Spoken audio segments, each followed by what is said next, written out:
கிறிஸ்துவில் பிரியமான சபை மக்களே, செய்தி தூரமாக இருந்து கேட்கிற அன்பு உள்ளங்களே, தேவ ஜனங்களே, உடன் ஊழியர்களே, யாவருக்கும் காலை மன்னா ஊழிய சார்பாக வாழ்த்தினை தெரிவித்துக் கொள்கிறேன். கர்த்தர் கிருபையினால இந்த முதல் மாதம் 10வது நாளிலும் 289வது காலை மன்னா செய்தியாக, ஞாயிற்றுக்கிழமை ஆராதனை செய்தியாக கொடுப்பதற்கு கர்த்தர் கிருபை பாராட்டி இருக்கிறார். இப்போது கேட்கிற நீங்கள் ஆசீர்வதிக்கப்படுவீர்கள். இனிமேலும் தூரத்தில் இருந்து யூடியூப் மூலமாக, வாட்ஸ்அப் மூலமாக கேட்கிற ஜனங்களையும் கர்த்தர் ஆசீர்வதிப்பாராக. கர்த்தர் ஸ்தோத்திரம். கடந்த வாரம் முழுவதும் தண்ணீரை குறித்து எங்கள் தலைவரை தியானித்தோம். வித்தியாசமான கோணங்கள், வித்தியாசமான செய்திகள், உண்மையிலே இருந்த ஆசீர்வாதம் காணப்பட்டது. தேவநாமம் மகிமைப்பட்டது. தொடர்ந்து இந்த ஊழியத்துக்கு என்ன செய்யுங்க, ஜெபிங்க.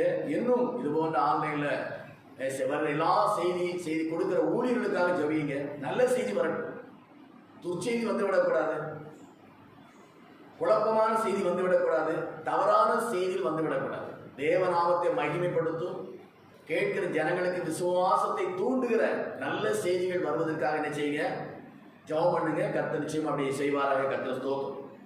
இந்த வாரத்திலும் ஜெயம் கொடுக்கிற ஜெயம் அப்படிங்கிற ஒரு தலைப்புல கர்த்தர் சித்தமாக அந்த வாரம் முழுவதும் தியானிக்க இருக்கும். வெற்றியுள்ள ஒரு வாழ்க்கையை வாழ வேண்டும், வெற்றியுள்ள வாழ்க்கை வாழ வேண்டும். அப்படி ஒரு தலைப்பை கர்த்தர் ஆவியானவர் நினைவுபடுத்தி இருக்கிறார். இந்த நாளிலும் அது தியானிப்போம். தொடர்ந்து ஒவ்வொரு நாளும் காலையில் தியானித்து ஒரு 6 மணிக்கெல்லாம் அப்படி நிச்சயம் செய்து வீட்டுக்கு வரும். ஏசு சொன்னது போல, இதோ வாசற்படி என்று கதவை தட்டுகிறேன், என் சத்தத்துக்கு ஒரு செவி கொடுத்தால் நான் அவன் உட்பிரவேசித்து அவரோட போஜனம் பண்ணுவேன் என்று சொல்லப்பட்டபடி காலையில் 6 மணிக்கு உங்கள் கைபேசி மூலமாக இந்த செய்தி உங்களுக்கு தட்டிக்கிட்டு இருக்கும். அதை ஓப்பன் பண்ணி இருதயத்தை திறந்து என்ன செய்யுங்க, கேளுங்க. கேட்டு தேவ ஆசீர்வாதத்தை பெற்றுக்கொள்ளுங்கள். கர்த்தர் ஆசீர்வதிப்பாராக. 1 கொரிந்தியர் புஸ்தகம் 12ஆம் அதிகாரம் 57ஆம் வசனம் எப்படி சொல்லி இருக்கிறது? 1 கொரிந்தியர் 15:57, நம்முடைய கர்த்தராகிய இயேசு கிறிஸ்துவினாலே நமக்கு ஜெயம் கொடுக்கும் தேவனுக்கு ஸ்தோத்திரம் என்று சொல்லப்பட்டது. இந்த பூமியில் வாழ்ற ஜனங்களுக்கு ஜெயத்தை கொடுப்பதற்காக பிதாவானவர் இயேசு இந்த பூமிக்கு அனுப்பியிருக்கிறார். ஆகவே நம்முடைய கர்த்தராக இயேசு கிறிஸ்துவினால் நமக்கு ஜெயம், இயேசு கிறிஸ்துவினால் ஜெயம் உண்டு.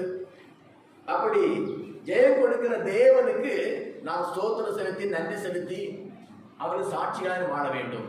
அல்லேலூயா. அப்ப இந்த உலகத்தில் மக்கள் தோல்வியோடு வாழ்ந்து கொண்டிருந்தார்கள், அது அடிமைத்தனத்தில் வாழ்ந்து கொண்டிருந்தார்கள்.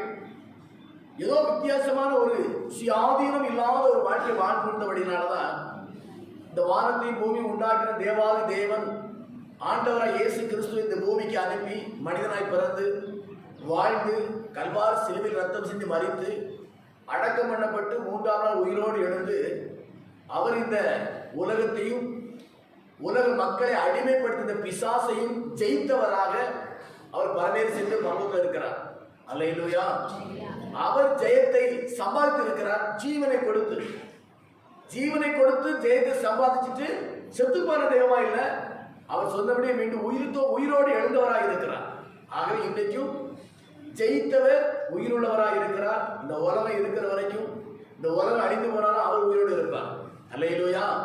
அதே நேரத்தில் யார் அவரை சார்ந்து வாழ்கிறார்களோ, யார் அவரை நம்பி வாழ்கிறார்களோ, யார் உண்மையாகவே அவருடைய வார்த்தை கீழ்ப்படிந்து வாழ்கிறார்களோ, அவர்களுக்கும் அவர் சம்பாதித்த ஜெயத்தை கொடுப்பதற்கு அவர் விருப்பம் உள்ளவராய் இருக்கிறார், ஆயத்தம் உள்ளவராய் இருக்கிறார். அல்லேலூயா. ஆகவே அவர் ஜெயம் எடுத்தபடினால அவர் நம்பி வாழ்கிற பிள்ளைகளுக்கும் ஜெயத்தை கொடுக்கிறார். எல்லா கிறிஸ்தவர்களுக்கும் ஜெயத்தை கொடுக்க மாட்டார். ஏன் பாஸ் அப்படி சொல்றீங்க? அப்படித்தான் அவர் இருக்கிறார். அவரை உண்மையாகவே நம்பி, உண்மையாக வார்த்தை அறிந்து, உண்மையாக வார்த்தை கீழ்ப்படிந்து அவரை நேசித்து வாழுகிற எந்த மனிதனாக இருந்தாலும் அவர்கள் வாழ்க்கையில ஜெயத்தை கொடுப்பதற்கு அவர் போதுமானவர். அதனால திரும்ப சொல்றேன், எல்லா கிறிஸ்தவர்களுக்கும் அவர் பெற்ற ஜெயம் கிடைக்க, அவர் வார்த்தைக்கு கீழ்ப்படிந்து வாழ்கிற மட்டுமே ஜெயத்தை என்ன செய்ய முடியும், பெற்றுக்கொள்ள முடியும். ஒரு சில காரியங்கள் எதெல்லாம் ஜெயத்தை வைத்திருக்கிறார் என்று சொல்லி நாம் தியானித்து இதை முடிக்க கர்த்தர் செய்வாராக. ஸ்தோத்திரம். நீங்க அதே அதிகாரம் 54ஆம் வசனம் வாசிக்கணும்னு சொன்னா 1 கொரிந்தியர் 12:54, அழிவுள்ளதாக இது அழியாமையும் சாவுக்கு ஏதுவான இது சாவாமையும் தெரிந்து கொள்ளும் போது மரணம் ஜெயமாக விளங்கப்பட்டது என்று எழுதியிருக்கிற வார்த்தை நிறைவேறும். அல்லேலூயா, அல்லேலூயா. இது மனிதனுடைய மரணத்தின் நாட்களில் அல்லது உயிர் தெழும் போது நடக்கிற சம்பவத்தை சொல்லப்படும். மரித்து அடக்கம் பண்ணப்பட்டவர்கள் இயேசு கிறிஸ்து வருகையில நடக்கிற சம்பவத்தை சொல்லப்பட்டிருக்கிறது. என்ன பாஸ்டர், மரண செய்தியா? ஆமா, கிறிஸ்தவருக்கு மரணம் என்பது அதான் வெற்றி, நமக்கு அதான் உண்மையான ஜெயம் நமக்கு. அல்லேலூயா, ஸ்தோத்திரம். அப்போ அந்த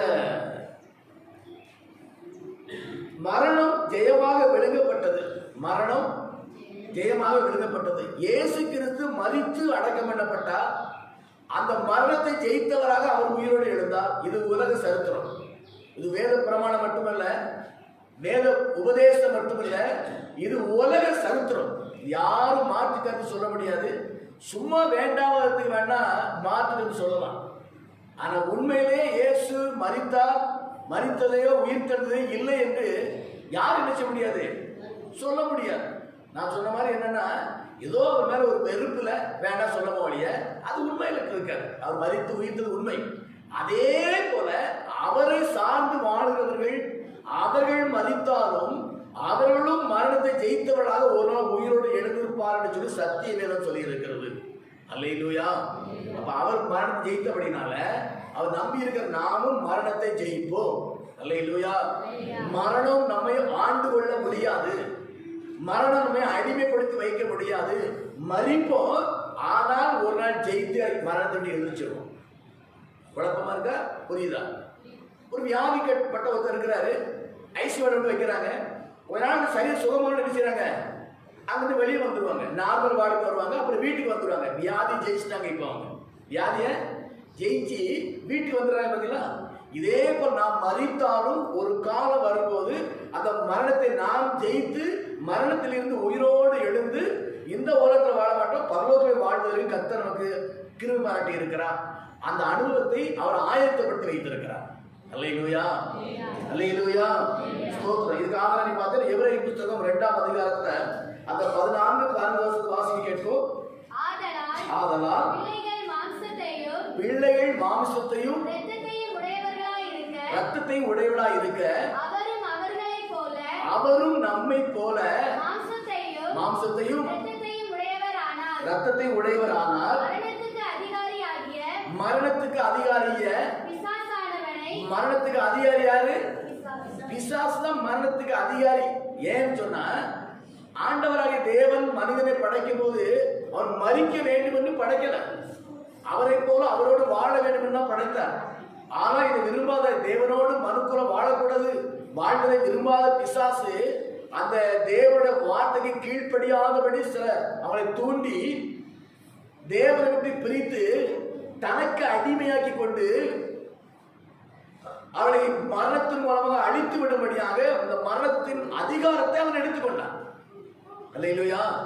அதனால மரணத்தின் அதிகாரியாக பிசாசு என்று சொல்லப்படுது. நான் வாசி.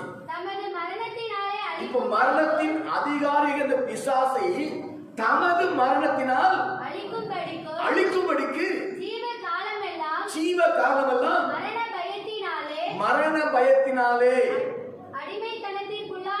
மரண பயத்தினாலே அடிமைத்தனத்துக்கு உள்ளான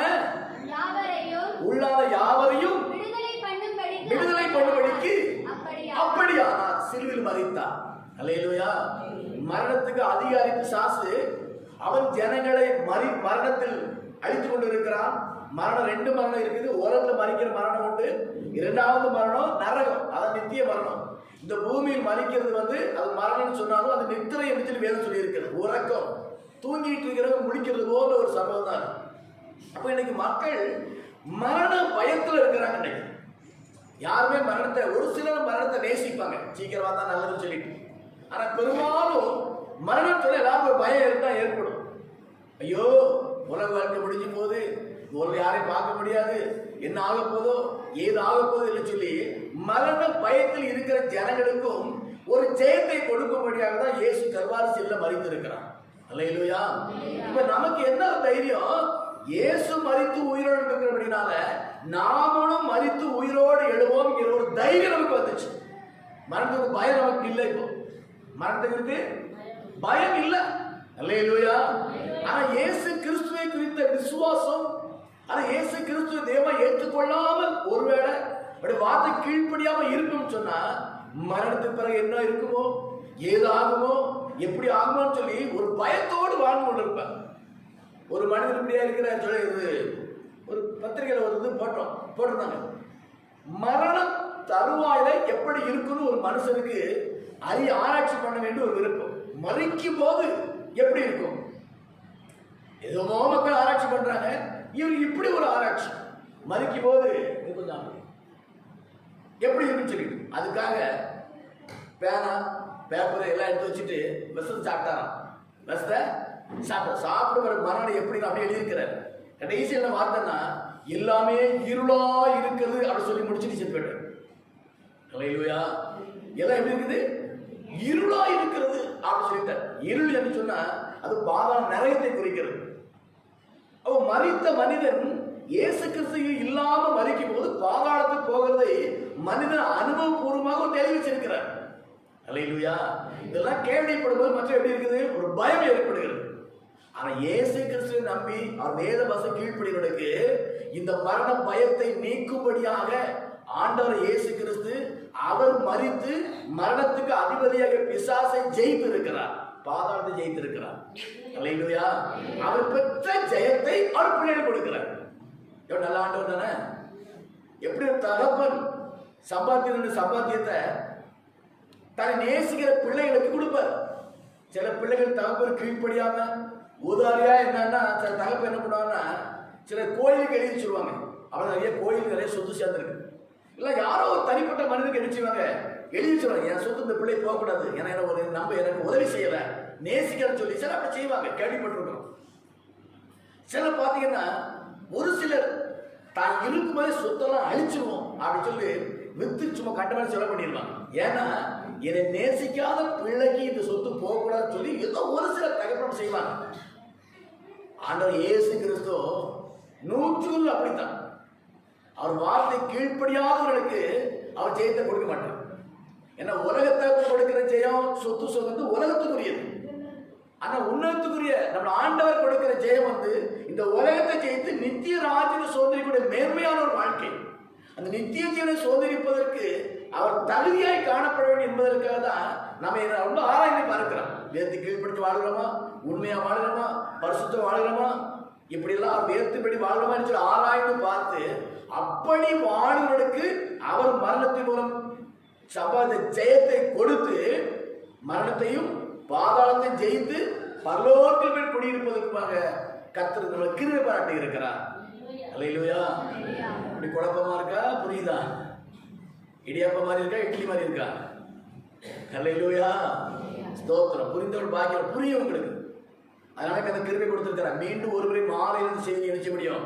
ஏன் மாலையில் டெய்லி கேட்க முடியும். நீ விரும்பின கேட்டு இன்னும் நல்லா தெளிவாக இருக்கட்டும் கடைசி காலத்தில். ஏன்னா எல்லாரும் சொல்றாங்க சீக்கிரம் வந்துடுவாரு. ஏன்னா உலகம் அவ்வளவு போராட்டத்தில் போயிடுச்சு. வேத வசனத்தின் உலகத்தின் கடைசி நாட்கள் சமம் எல்லாம் நடந்து கொண்டு இருக்கிறது. அது எல்லாம் உலகம் ஆயத்தப்பட்டு கொண்டு இருக்கிறது. உலக மக்களுடைய எல்லா விதமான அடிப்படை உரிமைகளும் ஒரு தனிநபருக்குள் போவதற்கு ஆயத்தமாய் இருக்கிறது இந்த உலகம். அல்லேலூயா. யாரும் சுயாதீனமா எதுவும் செய்ய முடியாத ஒரு நிர்பந்தத்துக்குள் அந்த உலகம் அப்படி போய் பார்த்துருக்குது. இதுதான் ஆண்டவருடைய வருகைக்கு அடையாளம். இது அந்திகிறிஸ்து ஆட்சிக்கு தான் ஒரு அடையாளமா இருக்குது.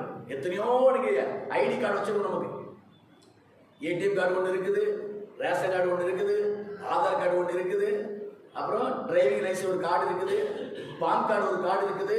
எல்லா கார்டுலையும் பைக்கில் வச்சுட்டு உட்காந்துருக்கிறோம். சில கார்டு தொலைஞ்சு போச்சுன்னா அப்புறம் அதை வாங்குறது ரொம்ப சிரமம். இது ஒரு நெருக்கமான சூழ்நிலை வரும். அப்படிப்பட்ட சூழ்நிலை உலக அளவில் சட்டம் வரும். ஒரு கார்டு வேண்டாப்பா, ஒரே ஒரு அடையாளம் போட்டுக்க. உன் நெத்திராது இந்த கையில ஒரு அடையாளம், ஒரு இன்ஜெக்ஷன் போட்டுக்க. எல்லா அடையாளமும் எல்லா கார்டும் அங்கே இருக்கும். வேற ஒண்ணும் நீ பார்க்க வேண்டாம். நீ நிறைய வியாதிகள் பார்த்தீங்கன்னா ஃபைல் வச்சிருப்பாங்க. என்னென்ன வியாதி இருக்குது, பிரஷர் எவ்வளவு இருக்கு, சுகர் எவ்வளவு இருக்கு, எப்போ ஆப்ரேஷன் பண்ணாங்க, என்ன ட்ரீட் பண்ணாங்க, இதெல்லாம் ஃபைல் மாதிரி வச்சிருப்பாங்க சில ஆட்கள். ஒண்ணுமே வேண்டாம், ஒரு அடையாளத்துல ஒரு இன்ஜெக்ஷன்ல இந்த எல்லாமே உள்ள வந்து ஒரு சரித்திரம் உள்ள இருக்குன்னு சொல்லி அப்படி சட்டம் வரும். அப்படி சட்டம் வரும்போதுதான் இயேசு வருகை இருக்கும். அல்லேலூயா. நீ பாருங்க எவ்வளவோ அடையாள காட்டு தேடப்படுது பார்த்தீங்களா? இல்ல இயேசு வரைக்கும் ஒரு அடையாளம். ஆகவே சொல்றேன், சீக்கிரம் இயேசு வரப்போகிறார். அவர் வருகிற நாட்கள்ல அவர் வருகையோ மரணம் எதுவா இருந்தாலும் மரணத்தை நாம் ஜெயித்தவர்களாக, பாதாளத்தை நரகத்தை ஜெயித்தவர்களாக பரலோகத்தை சுதந்திரிப்பதற்கு தான் ஆண்டவர் நம்மை ஆயத்தப்படுத்தி கொண்டு இருக்கிறார். புரிந்தவர்கள் அல்லையில சொல்லுங்களேன். அல்லேலூயா, அல்லேலூயா. ஸ்தோத்திரம். சரி, யோவான் சுவிசேஷம் எடுத்துக்கலாம். யோவான் சுவிசேஷம் 5ஆம் அதிகாரம் 24 வசனம் சொல்லி இருக்கிறது. யோவான் சுவிசேஷம் 5ஆம் அதிகாரம் 24 வசனம். என் வசனத்தை கேட்டு என்னை அனுப்பினவரை விசுவாசிக்கிறவனுக்கு நித்திய ஜீவன் உண்டு. நித்திய ஜீவன் உண்டு. அல்லேலூயா. ரொம்ப சுருக்கமான சொல்லியிருக்குது. என்னை அனுப்பினவரை கேட்டு, என்னை அனுப்பினவரை விசுவாசித்து, அப்படிதானே? ஸ்தோத்திரம். என் வசனத்தை கேட்டு, முதலாவது என்ன செய்யணும்? என் வசனம், இந்த வார்த்தையை கேட்கணும். இந்த வார்த்தையை கேட்கணும். ரொம்ப ஈஸியான வழி வச்சிருக்கார் பரலோகத்துக்கு போறதுக்கு, மரணத்தை ஜெயிப்பதற்கு, பிசாசை ஜெயிப்பதற்கு ஈஸியா லகுவான வழியை கத்த வைத்திருக்கிறார். இந்த ஈஸியான வழியை இருக்கிறாங்க அனைத்து அற்பமா நினைக்கிறாங்க. கடினமான வழியா இருந்தா பிரயாசப்பட்டு போயிடுவாங்க. லகுவான வழியை இருக்கிறபடியால் மக்கள் இதை ரொம்ப சிலர், ஏன் சில கிறிஸ்தவர்கள் கூட இதாக நினைக்கிறாங்க. இதெல்லாம் பெரிய காரியமா? ஆனா பரலோகத்துக்கு போயிடலாங்க. அப்படிலாம் சாதாரண போக முடியாது. ஒரு வழி வச்சு, கட்டளை வச்சிருக்கிறார், ரூல்ஸ் வச்சிருக்கிறார். ரூல்ஸ் கடைபிடிச்சாதான் நம்ம அங்க போக முடியும். அல்லேலூயா. ஒரு சாதாரண விளையாட்டு வீரனுக்கு நிறைய ரூல்ஸ் இருக்குது. எவ்வளவுதான் ஃபர்ஸ்ட்ல வந்த ரூல்ஸை தவறிட்டா அவனுக்கு பிரைஸ் கிடைக்காது. அதே போல ஆண்டவன் நிறைய ரூல்ஸ் வச்சிருக்கிறார். முதல்ல சொல்றாரு, என் வசனத்தை கேட்டு என்னை அனுப்பினவரை விசுவாசிக்கிற நித்திய ஜீவன் உண்டு. அல்லேலூயா, அல்லேலூயா. வசனத்தை கேட்டு இயேசு விசுவாசித்தா மரணத்தை ஜெயிக்கலாம், நித்திய ஜீவன் உண்டு. அது ஈஸியான காரியம் தான், ஈஸியான காரியம் தான். அவன் ஆக்கினை தீர்ப்புக்கு உட்படாமல் மரணத்தை விட்டு நீங்கி ஜீவனுக்கு உட்பட்டிருக்கிறான் என்று மெய்யாகவே மெய்யாகவே உங்களுக்கு சொல்லுகிறேன். இயேசுவை நம்பி அவரோட வார்த்தையோடு வாழ்ந்தா போதுங்க. பொண்ணும் பொருளும் தேவையில்லை. ஆஸ்தி ஐஸ்வர்யத்துல கத்தர் கேட்கல. நீ பரலோகத்துக்கு போனோமா, இத்தனை லட்சம் ரூபாய் டெபாசிட் பண்ணு, இந்த பெரிய முதலீடு பண்ணு, அல்ல மாசம் மாசம் அமௌண்ட் கட்டு, அதெல்லாம் சொல்லல. இயேசுவை நம்பு, அவர் வசனத்தினுடைய வார்த்தைப்படி வாழ்ந்தா போதும், மரணத்தை ஜெயிச்சிடலாம். அல்லேலூயா. ஈஸியான வழியா கஷ்டமான வழியா? ஈஸியான வழி. அதனாலதான் நம்ம இதை அற்பமா நினைச்சிடும். கடினமான வழிதான் பிரயாசப்பட்டோம். ஈஸியான வழி, அவரை நம்பு, அவர் வார்த்தைப்படி வாழ்ந்துக்க, மரணத்தை செய்யலாம், ஜெயிச்சிடலாம். நான் சொன்ன மரணம் தான் இப்போ மறிக்கிற மரணம் அல்ல, இரண்டாம் மரணமாகிய நரகம். அதுக்காண்டி இயேசு நம்பி அவர் வசனத்துக்கு வாழ்ந்தா சாகவே மாட்டோமா? அப்படி இல்லை, சாவும் ஒரு நாள் உயிரிழச்சிடும். அல்லேலூயா, அல்லேலூயா. அதே நீ யோவான் 8:51 மாசம் பாருங்க. 8:51. ஒருவன் என் வார்த்தையை கைக்கொண்டால் அவன் என்றைக்கும் மரணத்தை காண்பதில்லை என்று திரும்பவும் மெய்யாகவே மெய்யாகவே அழுத்தி சொல்றான். என் வார்த்தையை கைக்கொண்டால், அல்லேலூயா, அல்லேலூயா. அப்படின்னா எல்லாரும் கிறிஸ்தவர்கள் பைபிள் வாசிப்போம். பைபிள் வீடே இருக்காது, பைபிள் வீட்டில் இருக்கும். அந்த பைபிள் பிரிக்கப்படுகிறதா, அந்த பைபிள் வாசிக்கப்படுகிறதா, அதுதான் பார்க்கணும். சில நேரம் இருக்காது. ஒரு முறை வாட்ஸ்அப்ல இந்த வேதத்தை எப்படி வாசிக்கிறதுக்காண்டி சில சொல்லுவாங்க, நேரம் சொல்லுவாங்க, அதுக்காண்டி ஒன்று போட்டு யாரோ தான் போட்டுனாங்க. ஒரு குப்பை பொறுக்கிறவரு ஒரு கோணி பைய போட்டு தோல்ல போட்டு அடுக்கு வஸ்திரம் குப்பைக்குள்ள இருக்கிற அந்த பிளாஸ்டிக் பறக்கிட்டு இருக்கிறாரு. பறக்கிட்டு போகும்போது கொஞ்ச நேரம் ஓய்வு எடுக்கும் போது பைபிள் எடுத்து வாசிட்டு இருக்கிறாரு. அல்லேலூயா. ஒரு காவல்துறையில் இருக்கிற ஒரு டிராபிக் போலீஸ் யாரும் நினைக்கிறேன், அவர் அதெல்லாம் நின்றுட்டு கொஞ்ச நேரம் ஓய்வு எடுக்கும் போது டக்குன்னு அந்த பைபிள் வாசிட்டு இருக்கிறார், அதை எடுத்திருக்கிறார். இப்படி சில காரியங்கள். அப்ப வேதம் வாசிப்பதற்கு நேரம் இல்லை அப்படின்னு சொல்லுவோன்னு சொன்னா நாம உண்மையான ஒரு கிறிஸ்தவர் இல்லைன்னு சொல்லணும். நீ எல்லாரும் வேதத்தை வாசிக்கிற பிள்ளைகள் தான், ஆனாலும் கொஞ்சம் உற்சாகப்படுத்தும்படியாக நினைவுபடுத்தும்படியாக ஆவியானவர் விரும்புகிறார். எந்த சூழ்நிலை வந்தாலும் வேதம் வாசிப்பதற்கு நம்ம என்ன செய்யக்கூடாது, மறக்க கூடாது. வேதத்தை அல்லல் தட்டக்கூடாது. வேதத்தை அல்லல் தட்டுவோம்னு சொன்னால் இந்த வேத வசனம் நம்ம அல்லல் தட்டிடும். நாம வேதத்தை அல்லல் தட்டினா இந்த வேதத்துக்கு எந்த ஒரு லாஸ் கிடையாது. இந்த வசனம் நம்ம அல்லல் தட்டினா நமக்கு பெரிய லாஸ், ஹெவி லாஸ் ஆயிடும். திரும்ப சம்பாதிக்க முடியாத லாஸ் நமக்கு வந்துடும். அதனாலதான் என் வார்த்தையை கை கொண்டால், அல்லேலூயா, வார்த்தையை வாசித்தா மட்டும் இல்ல, கை கொள்வது, அதன்படி வாழ்வது. எதுக்கு வேதம் வாசிக்கிறோம்? அதன்படி வாழ்வதற்கு. பிள்ளைங்க ஏன் பாடம் படிக்கிறாங்க? பரீட்சை எழுதும்போது அந்த கேள்விக்கு அப்படியே பதில் எழுதுவதற்காக. ஒருவேளை அந்த கேள்விக்கு தவறான பதில் எழுதினா கூட இன்னொரு முறை அவங்க எழுதி பாஸ் பண்ணிடலாம். ஒரு அதில் தோற்று போறா இன்னொரு வழியில வாழ்க்கையில முன்னேறிடலாம். நிறைய வாய்ப்பு இருக்கு உலகத்துல. ஆனா நமக்கு பரலோகத்தில் ஒரு வாய்ப்பு தான் கிடைக்கும். அதை விட்டு இன்னொரு பரலோகம் அப்படி ஒன்றும் கிடையாது. வேலை வாய்ப்பு, ஒரு வேலை வாய்ப்புல இன்னொரு வேலை வாய்ப்பு. எம்பிபிஎஸ் படிக்கிறாங்க, அது தோதுலன்னா பிஏபிஎஸ் படிச்சிருந்தாங்க, கலெக்டரா வக்கீலா போயிருந்தாங்க, ஐஏஎஸ் முடிச்சு கலெக்டரா போயிருந்தாங்க. இன்ஜினியர் படிக்கிறாங்க, அது வேற தவறுனா வேற இன்னொரு படிச்சிருந்தாங்க. இப்படி படிச்சு ஏதோ ஒன்றை விட்டா ஒன்றை போயிருந்தாங்க. ஆனா பரலோகத்துக்கு அதை விட்டா இன்னொரு பரலோகம் கிடையவே கிடையாது. அல்லேலூயா, அல்லேலூயா. ஒரே பரலோகம் இருக்கிறபடினால அதை நாம் சுதந்திரிக்க வேண்டும் என்று சொன்னால் வேதத்தை வாசிக்க நாம் அதன்படி வாழும்படியாக நம்மை அர்ப்பணிக்க வேண்டும். இதுல லாப நஷ்ட கணக்கு பார்க்கக்கூடாது, சரியா தவறா பார்க்கக்கூடாது, எனக்கு நன்மையா தீமையா பார்க்கக்கூடாது. வேதத்துல எல்லாமே நன்மை தான். அல்லேலூயா. அதுல வேதத்தை ஏதாவது சொல்லுவாங்க, ஒருத்தர் வேத வசனத்தின்படி வாழ வேண்டும், வாழ்க்கைக்கு படி வாழ, அதாவது வாழ்க்கைக்கு ஏற்றபடி வேதத்தை திருப்பக்கூடாது அப்படின்னா. நாம் வேத வசனம் திரும்ப வேண்டும், எழுதிய வசனத்தை நமக்கு திரும்ப கூடாது அப்படி ஒருத்தர் சொல்லுவார். நல்ல வார்த்தை, ஒரு புரிமனத்தில் இல்லை. ஏன்னு சொன்னா, நான் என் வாழ்க்கையில ஒரு தவறான வழியில போயிட்டு இருக்கேன்னு சொன்னா, தவறான வழியை நியாயப்படுத்துவதற்கு ஏதாவது வார்த்தை இருக்குதா? பைபிள்ல இருக்கும். அல்லேலூயா. கெட்டு போனவனுக்கு குறித்த வார்த்தை இருக்குது, பிசாசை குறித்த வார்த்தை இருக்குது, அழிந்து போனவனுக்கு குறித்த வார்த்தை இருக்கிறது. அப்புறம் தவறான வழியில போகும்போது தவறான வழியை நியாயப்படுத்துவதற்கு சில வேத ஆராய்ச்சி பார்க்கிறாங்க. அல்லேலூயா. ஆமா, ஆண்டவர்ல என்னது பயில் காட்டி அழைப்பேன்னு சொல்லி வார்த்தை இருக்குது. பயில் காட்டி அழைப்பேன்னு சொல்லி இதை ஒருத்தர் ஆராய்ந்து பயில் காட்டா விசில் அடிக்கிறதா, உண்மையில விசில் அடிக்கிறதா. அப்ப சபையில் விசில் அடிக்கணும்னு சொல்லி சபையில் விசில் அடிச்சுட்டு நடக்கிறாங்க. அது பயில் காட்டி என்பதற்கு ஆழமான அர்த்தம் வேற, யாரும் சொல்லப்பட்ட வார்த்தை வேற. அப்ப இவனுக்கு, இவன் சினிமா தியேட்டர்ல கும்மாளம் போட்ட கேசரி இன்னும் அதை ஆசை விட மாட்டாங்க. அவனுக்கு பாஸ்து சினிமா தியேட்டர்ல விசில் அடிச்சு பழகினவன் இப்ப விசில் அடிக்கணும் ஆசை இருக்குது.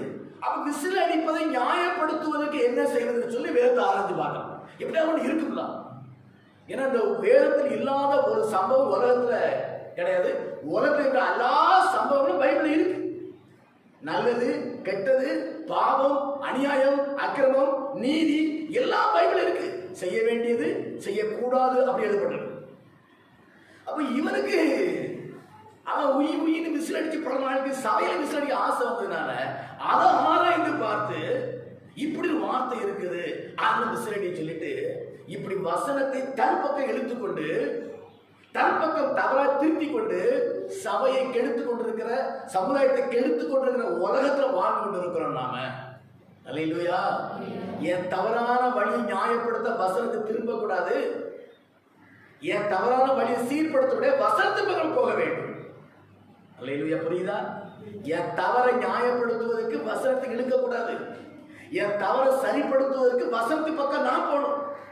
அப்பதான் பரலோகத்தை சுதந்திரிக்க முடியும். அல்லேலூயா.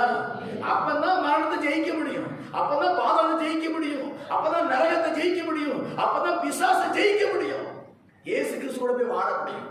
ஆக கடைசி காலம் மோசமான ஒரு உலகத்துல வாழ்ந்துருக்கிறோம். வஞ்சகமும் துரோகமும் தவறான உபதேசம் நிறைந்த உலகத்தை வாழ்ந்திருக்கிறபடியால கவனமா இருந்து பரிசுத்த ஆவியின் உதவியோடு கூட வேத வார்த்தையை நான் கை கொண்டு வாழ்வோம் என்று சொன்னால் நிச்சயம் நான் பரலோகத்துக்கு போயிடலாம், மரணத்தை ஜெயிச்சிடலாம். அல்லேலூயா. ஒரு கைதட்டி ஆண்டவரை மேம்படுத்தணும். எது நல்லா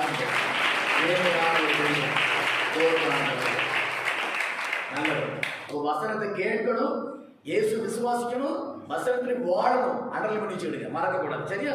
ரோமர் எடுத்துட்டு ரோமர் 6ஆம் அதிகாரம் 3. கிறிஸ்து இயேசுவுக்குள்ளாக 6ஆம் அதிகாரம் 3. கிறிஸ்து இயேசுவுக்குள்ளாக ஞானஸ்நானம் பெற்ற நாம் அனைவரும் அவருடைய மரணத்துக்குள்ளாக ஞானஸ்நானம் பெற்றதை அறியாமல் இருக்கிறீர்களா? ஸ்தோத்திரம். கிறிஸ்து இயேசுக்குள்ளான ஞானஸ்நானம் பெற்ற நாம் அனைவரும் அவருடைய மரணத்துக்குள்ளான ஞானஸ்நானம் பெற்றது அறியாது இருக்கிறீர்களா? அவர் எப்படி இந்த ஞானஸ்நானம் ஒரு அடக்காரங்க ஒப்பனையா இருக்கிறது. பாவ வாழ்க்கையை அடக்கம் பண்ணப்பட்டது ஒரு அடையாளம்.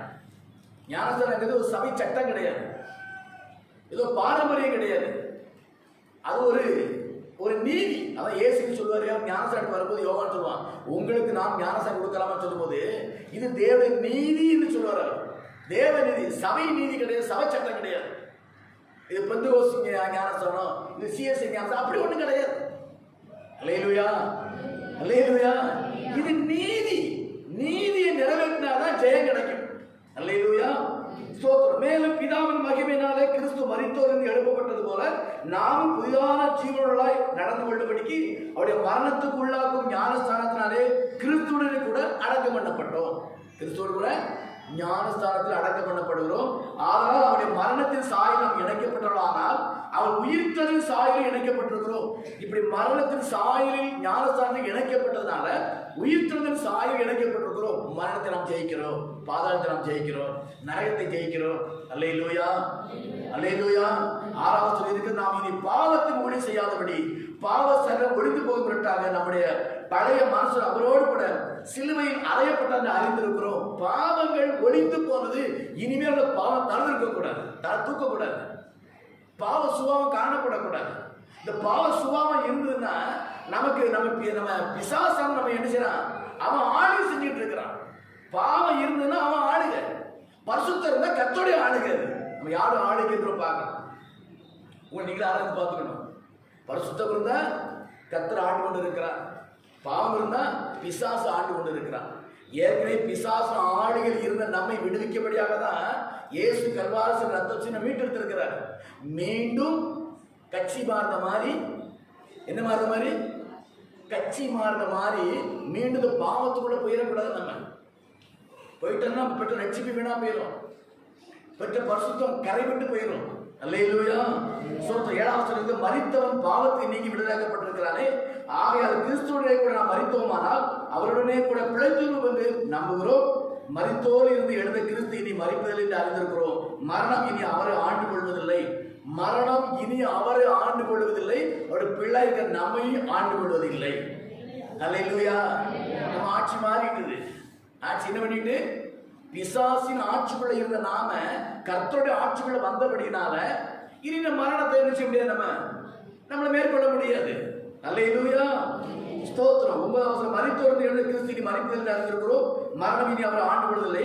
அவர் மரித்தது பாவத்துக்கு ஒரே மரித்தார், அவர் பிழைத்திருக்கிறது தேவனுக்கு பிழைத்திருக்கிறார். அப்படியே நீங்களும். 16ஆம் வசனம் அனல் பண்ணிக்கிடுங்க. அப்படியே நீங்களும். இயேசு கிறிஸ்துவ வாழ்க்கை தான் நம்ம வாழ்க்கையை அமையணும். அவரை போல வாழணும்னு ஆண்டவர் விரும்புறார்.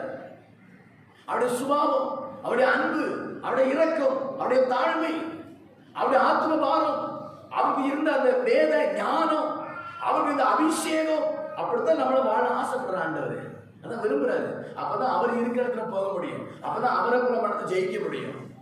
அல்லேலூயா, அல்லேலூயா.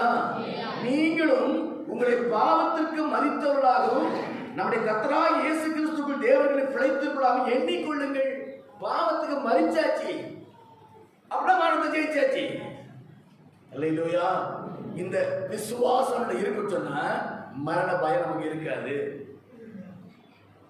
பாதாளத்துக்கு மேல அதிகாரம் கிடையாது. மரணத்தின் அதிபதியாக இருக்கிற அதிகாரம் இருக்கிற பிசாசு நம்ம அதிகாரம் கிடையாது. நம்ம அட்டாக் பண்ண முடியாது, ஆள முடியாது, தொட முடியாது. அல்லேலூயா, அல்லேலூயா, ஸ்தோத்திரம். நீங்க என்ன நீங்க பாத்தீங்கன்னா ரோமர் 8ஆவது எடுத்துக்கிட்டு ரோமர் 8:37, இவை எல்லாவற்றிலேயும் நாம் நம்மில் அன்பு கூறுவராலே முற்றும் ஜெயம் கொள்கிறவராய் இருக்கிறோம். அல்லேலூயா. எல்லாவற்றிலையும் நம்ம அன்பு கூறும் தெய்வத்தினால முற்றும் ஜெயம் கொள்கிறார்கள். எல்லாவற்றையும் ஜெயம் கொண்டான்னு சொல்லி இருக்கிறார். சொல்லுவாங்க, நான் பேசக்கூடாதுன்னு நினைக்கிறேன், பேசிடுறேன்.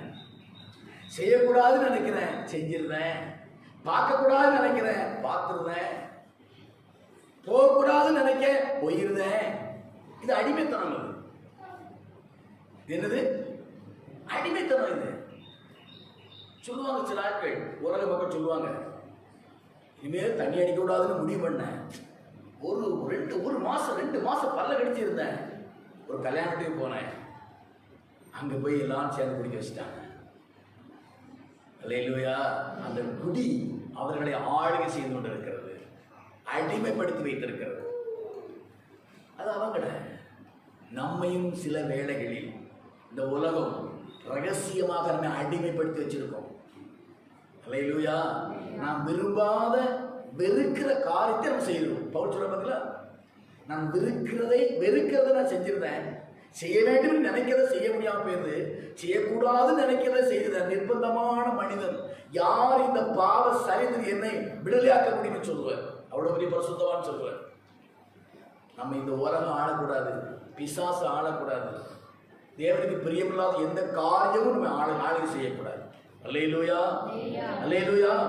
நாம் நம்ம அன்பு கூறுவதாலே, அன்பு யார் நமக்கு அன்பு கூறுவது? ஆண்டவர் இயேசு கிறிஸ்து. இந்த தெய்வத்தினாலே முற்றும் ஜெயமுள்ளவராய் இருக்கிறோம். இந்த முற்றும் அப்படி சொன்ன மேல ஏதாவது சொல்லி பாருங்க. 36 வசனம் வாசிங்க. கிறிஸ்துவின் அன்பை விட்டு நம்மை பிரிப்பவன் யார்?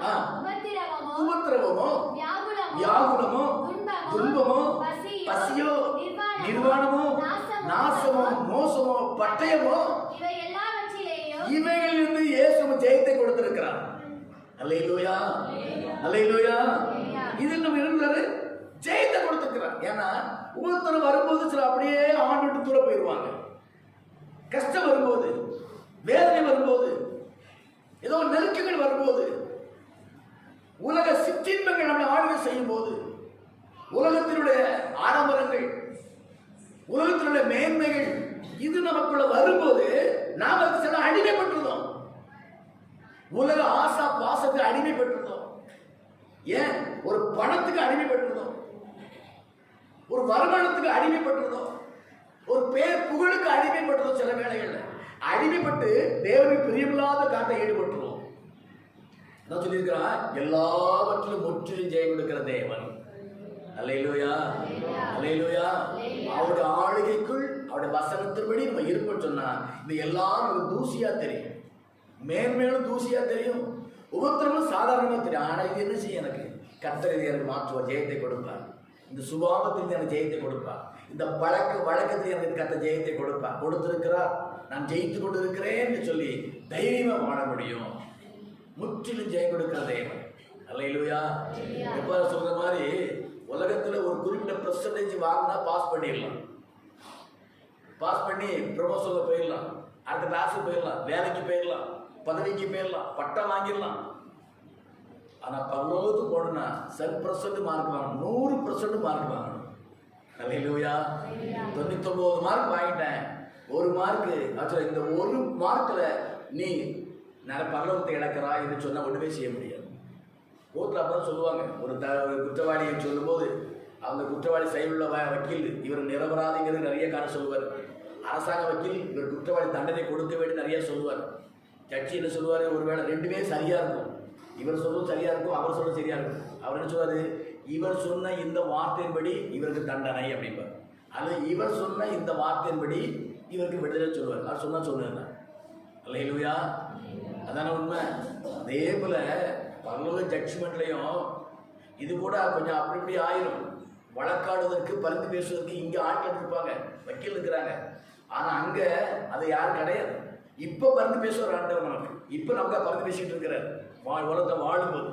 ஆனா நியாய தீர்ப்பு நாளையில அவரே ஜட்ஜ் ஆயிடுவார். பரிந்து பேசுற வக்கீலா இருக்கிறவர் யாராயிருவார்? ஜட்ஜ் ஆயிடுவார். அங்க வக்கீல் கிடையாது. அவன் எப்படி இருக்கு? நமக்கு அரசாங்க வக்கீல் ஜட்ஜ் ஆயிட்டாரு, நமக்கு வக்கீல் கிடையாது. அரசாங்க குற்றவாளியை உள்ள தண்டிக்கணும் அவர் பிரயாசப்படுவாரு, அவரே ஜட்ஜ் ஆயிட்டாருன்னா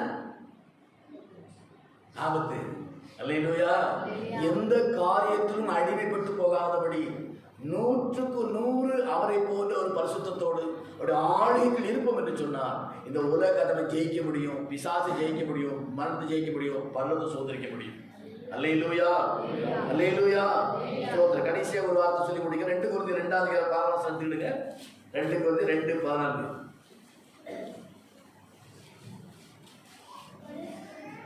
கிறிஸ்துவுக்குள் எப்பொழுதும் எங்களை வெற்றி சிறக்க பண்ணி. கிறிஸ்துவுக்குள் எப்பொழுதும் எங்களை வெற்றி சிறக்க பண்ணி. ஏன் ஆண்டவர் வெற்றி சிறக்க பண்றாரு? பரலோகத்துக்கு மட்டும் கிடையாது. அது மட்டும் சொன்னா நம்ம ஏதோ ஒரு மரணத்துக்கு முன்னால் கொஞ்ச நாள் கிறிஸ்துவ வாழ்க்கை வாழ்ந்தா போதும். ஆண்டவர் இன்னொரு எதிர்பார்ப்பு இருக்கு நம்மளை குறித்து. நம்மளை ஒரு காலம் ஆண்டு நம்பி இருக்கிறார்.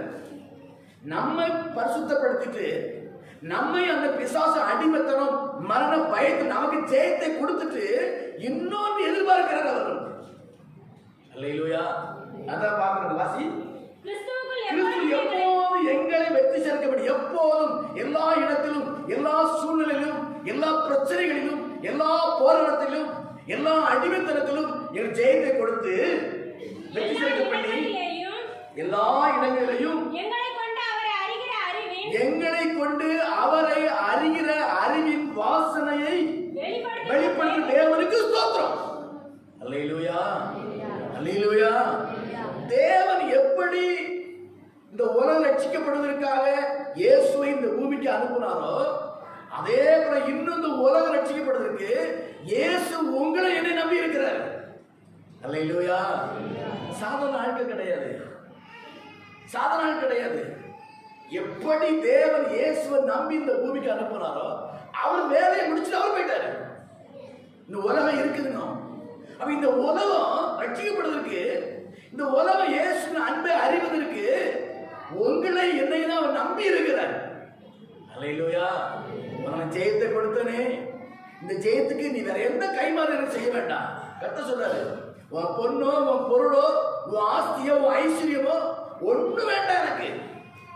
ஆனா ஜெயத்தை பெற்ற நீ அந்த ஜெயத்துக்கு உள்ள சாட்சியோடு வாழ வேண்டும்.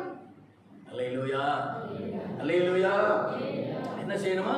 வெற்றி சேர்க்க பண்ணி எல்லா இடங்களிலும் எங்களை கொண்டு அவரை அறிகிற அறிவின் வாசனை வெளிப்படுத்த வேண்டும் இந்த உலக மக்கள். அல்லேலூயா. அவரை அறிகிற அறிவின் வாசனை வெளிப்படுத்த வேண்டும். இப்ப நம்ம ஸ்ப்ரே பண்ணோம் வச்சுங்களேன், சென்ட் அடிச்சு விட்டுருங்க. போகும்போது என்ன செய்யுது? ஒரு மனம் இருக்கு. என்ன செய்யுது? நல்ல ஒரு மனம் இருக்கு. இது என்ன மனம்? ஏதோ ஒரு மனம். ஃபாரி சென்ட் சொல்லுவாங்க, இல்லை சில சொல்லுவாங்க இது வந்து இந்த பிராண்ட், இது இது இது ஜாஸ்மின், இது இது என்னது சந்தனம் சொல்லிடுவாங்க. பார்த்தீங்களா? சொல்ல மாட்டாங்களா? அதை விட்டுருங்க. ஒரு கடினமான உழைப்பாளி வேறு சேர்ந்து உழைச்சிட்டு போகும்போது வயக்காட்டை உழைச்சிட்டு இருந்தாங்கன்னா அவங்க அந்த சகதியின் வாசனை, வேறு வாசனை வரும். இதை பார்க்கும்போது ஒரு கடினமான உழைத்த விவசாயம் தெரியும். பார்த்தீங்களா? தெரியுமா? தெரியாது? தெரியும் தானே? தெரியுமா? தெரியாதா? தெரியும் தானே? இந்த மெஜரா கோர்ஸில் எந்த டிபார்ட்மெண்ட் வேலை பார்த்தா வெளியே தெரியும். ஸ்பின்னிங்கில் வேலை பார்த்தாங்கன்னா பஞ்சா மணக்கும், வாடை வரும், பஞ்சு வாடை வரும். வெட் ப்ராசஸ் இருக்கு, கலர் சாயம் இருக்கக்கூடிய இடத்துல வெளியே வந்தாங்கன்னா அவங்க மேலே இந்த கெமிக்கல் வாடையாக வரும். ஓரளவுக்கு எந்த டிபார்ட்மெண்ட் தெரிஞ்சிடும், எந்த டிபார்ட்மெண்ட் தெரிஞ்சிடும். அதை போல ஜெயத்தை நமக்கு எப்பொழுதும் வெற்றி சேர்க்க பண்ணிய ஜெயத்தை கொடுத்து அந்த தெய்வம் ஜெயமுள்ள வாழ்க்கை நம்மிலிருந்து வெளிப்பட வேண்டும். அல்லேலூயா, அல்லேலூயா. நான் பிசாசை ஜெயித்தவன், பாவத்தை ஜெயித்தவன், உலகத்தை ஜெயித்தவன், மாம்ச இச்சையை ஜெயித்தவன் அப்படிங்கிற சுபாவம் நம்மளுக்கு வெளிப்பட வேண்டும். இதை உலக மக்கள் பார்க்கணும். இதான் நீ கத்தை எதிர்பார்க்க நம்மகிட்ட. அல்லேலூயா. உனக்கு நான் ஜெயத்தை கொடுத்தேன், நீ பாவத்தை ஜெயிச்சிட்ட, மரணத்துக்கு அதே அந்த பிசாசை ஜெயிச்சிட்ட, நரகத்தை நீ ஜெயிச்சிட்ட, பாதாளத்தை ஜெயிச்சிட்ட, அநியாயத்தை ஜெயிச்சிட்ட, அக்கிரமத்தை ஜெயிச்சிட்ட, அயோக்கியத்தெல்லாம் நீ ஜெயிச்சு நீ பரிசுத்தவனா வாழ்ந்துட்டு இருக்கிறியே. இப்படி வாழுகிற நீ இந்த பரிசுத்தமான சுபாவத்தை வெளிப்படுத்த வேண்டும். இந்த பரிசுத்தமான வாழ்க்கை காரணம் யாரு எந்த அப்படிங்கிறத நீ வெளிப்படுத்தணும். ஜெயம் கொடுத்தது யாரு? கர்த்தர் கொடுத்தாரு. கர்த்தர் ஜெயம் கொடுத்தார் என்கிறத நீ வெளிப்படுத்தணும் வாழ்க்கையில. அதான் நீ கர்த்தர் எதிர்பார்க்க அந்த கடைசி காலங்கள்ல. அல்லேலூயா, அல்லேலூயா. ஒரு பட்டம் வாங்கணும்னா எவ்வளோ செலவு பண்ணி எவ்வளோ பிரயாசப்படணும். ஒரு பதவி வாங்கினா எவ்வளவு பிரயாசப்படணும், எவ்வளவு பணம் செலவழிக்க வேண்டிய அலைச்சல் இருக்கும். எந்த அலைச்சல் எந்த பிரயாசம் இல்லாம இலவசமாக கர்த்தர் கொடுத்த ரட்சிப்பு, இலவசமா கர்த்தர் கொடுத்த விடுதலை, இலவசமா கர்த்தர் கொடுத்த மேன்மையான வாழ்க்கை, இலவசமா கர்த்தர் ஆயத்தம் பண்ணிக்கிற பரலோக வாழ்க்கை, இதெல்லாம் இருக்குங்கிறத நாம் என்ன செய்யணுமா? வெளிப்படுத்த வேண்டும். அல்லேலூயா, அல்லேலூயா, அல்லேலூயா. கருவாட்டு வியாபாரி போனா கருவாட்டு வாடை வரும், கருவாட்டு வாடை வரும். ஒரு பஸ், ஒரு வேனு, அந்த இன்ஜின் சரியில்லைன்னா அந்த புகை அந்த புகையா வரும். அந்த வாடை தெரியும், என்ன வண்டி இப்படி ஓட்டுதான், புகை எவ்வளவோ வருது. சில மூக்கை பொத்துவாங்க, சிலருக்கு அந்த வாடை பிடிக்கும், நல்லா சுமலை அந்த மூச்செல்லாம் இழுத்து விடுவாங்க, சிலருக்கு அந்த வாடை பிடிக்கும். அப்ப என்ன போகுதுங்கிறது அந்த வாடையில கண்டுபிடிக்கணும். குப்பை வண்டி போகுதா, காய்கறி வண்டி போதா, பழ வண்டி போதா தெரியும் பார்த்தீங்களா? அதை போல நீங்க இந்த உலகத்துல வாழும் போது கிறிஸ்துவின் அன்பு வெளிப்பட வேண்டும். அல்லேலூயா, அல்லேலூயா. கிறிஸ்துவின் இரக்கம் வெளிப்பட வேண்டும் இந்த உலகத்துக்கு. கிறிஸ்துவின் ரட்சிப்பு வெளிப்பட வேண்டும். கிறிஸ்து வைத்திருக்கிற அந்த பரலோக ராஜ்யம் உங்கள் நிமித்தம் இந்த உலகத்தில் வெளிப்படுத்த வேண்டும். அதுதான் அவரை எங்களை கொண்டு அவரை அறிகிற அறிவின் வாசனை வெளிப்படுத்த தேவனுக்கு ஸ்தோத்திரம் சொல்லி பவுல் மேன்மையா சொல்லி இருக்கிறார். நீங்கள் நான் அதை சொல்ல வேண்டும் கத்த விரும்புகிறார். அல்லேலூயா. எங்களை கொண்டு சொல்ல, நீங்க என்னை கொண்டு அவரை அறிகிற அறிவின் வாசனையை வெளிப்படுத்துகிற தேவனுக்கு ஸ்தோத்திரம் நீங்க சொல்லணும். புரியுதா?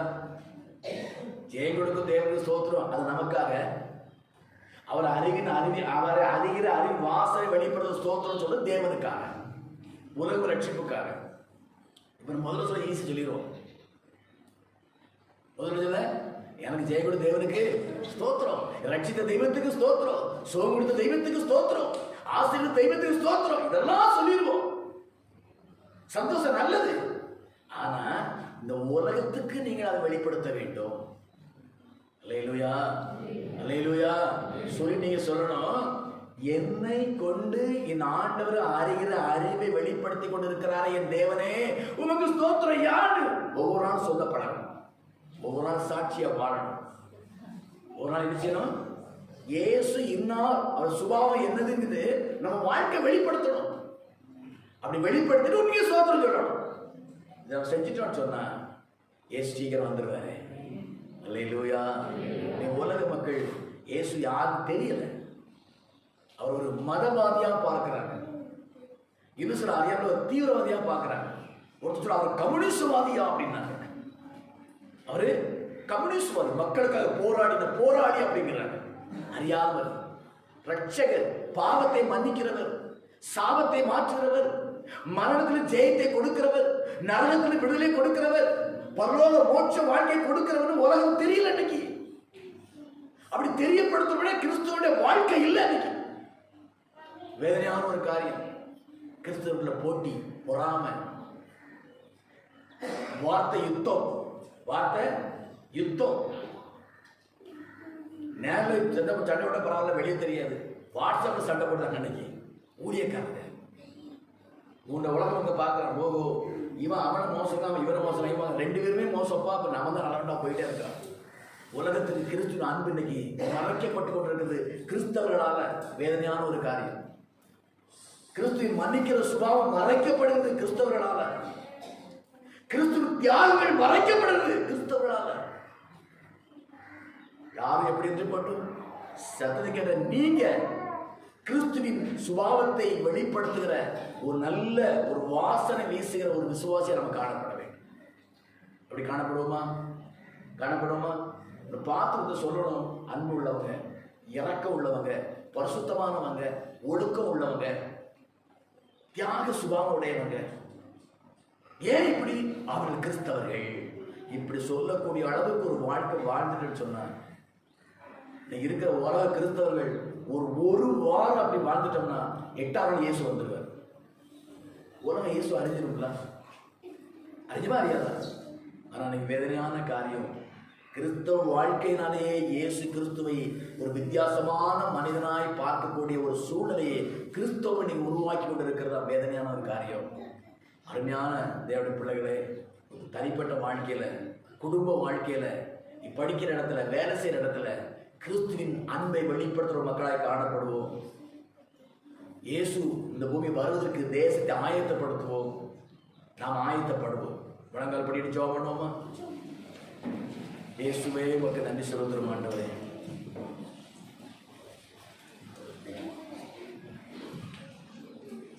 மரணத்தில் இருந்து, பாதாளத்தில் இருந்து, மரண பயத்தில் இருந்து எங்கெடுத்த தேவனுக்கு ஸ்தோத்திரம் சொல்லி மகிழ்ச்சியா சொல்கிறோமே, அதே போல என் ஆண்டவரை அறிகிற அறிவின் வாசனை என்னிலிருந்து வீச செய்கிற தெய்வத்துக்கு ஸ்தோத்திரம் என்று முழக்கமிடுகிற மக்களாய் காணப்பட வேண்டும் என்று கர்த்தர் விரும்புகிறார். நாம் சுகமா இருக்கிறோம், பரிசுத்தமா இருக்கிறோம், மகிழ்ச்சியா இருக்கிறோம், விசுவாசமா இருக்கிறோம், நல்லது. இந்த உலகம் இந்த அனுபவத்தை அறிந்து கொள்ளும்படியாக இந்த வாழ்க்கை, உடைய பேச்சு, நடக்கை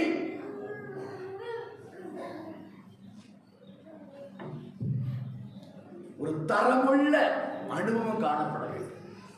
படிக்கிற இடத்துல 100 மாணவன் மத்தியில ஒரு மாணவி இருந்தா அந்த 100 பேருக்கு மத்தியில் ஒரு அடையாளம் காட்டுகிற ஒரு தரமுள்ள ஒரு வாழ்க்கை வாழ வேண்டும். ஓ, அந்த பையன் கிறிஸ்துவன், அந்த பிள்ளை கிறிஸ்துவன்.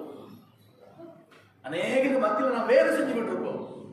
வேலை செய்யற இடத்துல மற்றவன் சொல்லணும், ஓ அந்த மனுஷன் கிறிஸ்தவன் சொல்லணும். ஏதோ ஒரு சிலுவை அடையாளம் போட்டதால் அல்ல, ஒருவேளை பைபிள் எப்படி நம்ம மார்பனை அணைத்துக் கொள்வதால் அல்ல, நீ வாகனத்துல வேத வசனத்தை எழுதி வைப்பதால் அல்ல, இந்த மேஜையில ஏதோ ஒரு வசன போடுகள் அல்ல வேத பைபிள் இருக்கிறதால மட்டுமல்ல, சுபாவத்தில், நம்முடைய பார்வையில், நம்முடைய பேச்சு, நம்முடைய பழக்க வழக்கத்தில் இயேசுவை வெளிப்படுத்துகிற வாசனை வீசுகிற நற்கந்தங்களாய் நாம் காணப்பட வேண்டிய கர்த்தர் விரும்புகிறார். இந்த வாசனை வீசுவதை யாரும் தடுக்க முடியாது. ஒரு கைப்பிரதி கொடுக்கல தடுக்கலாம், புதிய படம் தடுக்கலாம், மக்களுக்கு பேசுவதை தடுக்கலாம், தரமான வாழ்க்கையை தடுக்க முடியாது. உன் வாழ்க்கையை சுவிசேஷம் என்று அறிந்து, பவுல் சொன்னது போல அருமையான வார்த்தை, கிறிஸ்து எப்பொழுது எங்களை வெற்றி சிறக்க பண்ணி, எப்பொழுது வெற்றி சிறக்க பண்ணி, அதோட முடிக்கல, முற்றுப்புள்ளி வைக்கல, அரக்கமா போட்டுடுது. எல்லா இடங்களிலையும் எங்களை கொண்டு சொல்லுங்க, என்னை கொண்டு சொல்லுங்க, அப்படி சொல்லுங்க, அப்படி எல்லா இடங்களிலும் என்னை கொண்டு சொல்லுங்க, எல்லா இடங்களிலும் என்னை கொண்டு அவரை அறிகிற அறிவின் வாசனை வீசுகிற தேவனுக்கு ஸ்தோத்திரம் அப்படி சொல்லுங்க. Very good. என்னை கொண்டு இயேசுவை அறிகிற அறிவின் வாசனை வீச செய்கிற தெய்வமே உங்களுக்கு ஸ்தோத்திரம் ஆண்டவரே என்று சொல்லி ஒவ்வொரு நாளும் சொல்ற மக்களாய் காணப்பட வேண்டும் கர்த்தர் விரும்புகிறார். இது ஒரு கிறிஸ்தவ செய்வன் சொன்னா சுவிசேஷம் தேச உலகம் வந்து அறிவிக்கப்பட்டுரும். இயேசு கேள்விப்பட்டுருவாங்க, இயேசு சுபாவத்தை தெரிஞ்சுக்குவாங்க, இயேசு வந்துடுவாங்க. செயல்படுவோமா? அர்ப்பணிப்போமா? அதற்கு ஒப்பு கொடுப்பீங்களா? அதற்கு ஒப்பு ஜெபம். ஆண்டவரே, நான் இப்படித்தான் இனி வாழணும் ஆண்டவரே, இது வரைக்கும் அப்படி வாழ்ந்திருக்கிறேன்னா தொடர்ந்து அப்படியே வாழ்வேன். இல்லை, நான் எங்கேயோ சில வேளைகள்ல என் வாசனை தவறான ஒரு வாசனையை காணப்படுச்சுன்னா இனிமேல் சரியான வாசனை காணப்படுச்சு ஒப்பு ஜெபம். அன்பின் பரலோக பிதாவே, சத்தத்தை கேட்ட அருமையான பிள்ளைகளை நான் செபிக்கிறேன் ஆண்டவரே. ஆண்டவரே, எல்லாரும் ஜெயத்தை கொடுத்துட்டு ஆண்டவரே, மரணத்திலும் மரண பயத்திலும் பிசாசிலும் உலக பிரமண எல்லாவற்றிலும் ஜெயத்தை கொடுத்த தேவனே ஒரு ஸ்தோத்திரம் என்று அப்படியே முடித்து விடாதபடி எல்லாவற்றையும் ஜெயம் கொடுத்த அந்த தேவனை அறிகிற அறிவு வாசனை வீசுகிற தேவனை ஸ்தோத்திரம் என்று சொல்லக்கூடிய ஒரு தரமுள்ள ஒரு வாழ்க்கை வாழ்வதற்கு கிருபை தந்தீரே, உமக்கு நன்றி ஆண்டவரே, ஸ்தோத்திரம். மறந்து போகாதபடி ஒவ்வொரு நாளும் நினைவு கூர்ந்து அப்படியே வாழ்ந்து உங்க நாமத்தை இந்த உலகத்தில் மகிமைப்படுத்தும் மக்களாய் காணப்பட கிருபைதா. இப்படி அன்பை வெளிப்படுத்தும் மக்களாய் காணப்பட கிருபைதா. நீர் பரிசுத்தர் என்பதை வெளிப்படுத்தும் மக்களாய் காணப்பட கிருபைதாகும். நீர் மன்னிக்கிற தெய்வம் என்பதை வெளிப்படுத்தும் மக்களாய் காணப்பட கிருபைதாகும். இவள் பரலோகராஜ்ய சொந்தக்காரன் என்று சொல்லி உலகம் அறியும்படியான ஒரு வாழ்க்கை வாழ்வதற்கு கிருபை தரும்படி நான் ஜெபித்து மக்களை ஆசீர்வதிக்கிறேன். கர்த்தர் ஆசீர்வதியும், பயன்படுத்தும், உங்க நாமத்தை மகிமைப்படுத்தும். இயேசுவின் நாமத்தை ஜெபிக்கிறேன் நல்ல பிதாவே. கர்த்தராகிய இயேசு கிறிஸ்து கிருபையும் பிதாவுடைய அன்பும் பரிசுத்தாவின் ஆளுகையும் வழி நடத்துவதும் நம் அனைவரோடு கூட சத்தம் கேட்ட சகல பரிசுத்தவானோடு கூட ஆண்டு வருகைவிட்டு காணப்படுவதாக. என் ஆத்துமாவே கர்த்தரை ஸ்தோத்திரி, என் முழு உள்ளமே பரிசுத்த நாமத்தை ஸ்தோத்திரி. என் ஆத்துமாவே கர்த்தரை ஸ்தோத்திரி, அவர் செய்த சகல உபகாரங்களையும் மறவாதே. ஆமென். அல்லேலூயா, அல்லேலூயா, அல்லேலூயா. கர்த்தர் ஆசீர்வதிப்பாராக. மறந்து போகாதீங்க, அவருடைய மனத்தை வெளிப்படுத்தும் மக்களாய், அவருடைய சுபாவத்தை வெளிப்படுத்தும் மக்களாய் நாம் வாழ்வோம். அவர் நாமத்தை மைப்படுத்துவோம். தேசத்தை வரைக்கும் ஆயத்தப்படுத்துவோம். நாம் ஆயத்தமா இருப்போம். கர்த்தர் ஆசீர்வதிப்பார். ஆமென். அல்லேலூயா. ஸ்தோத்திரம்.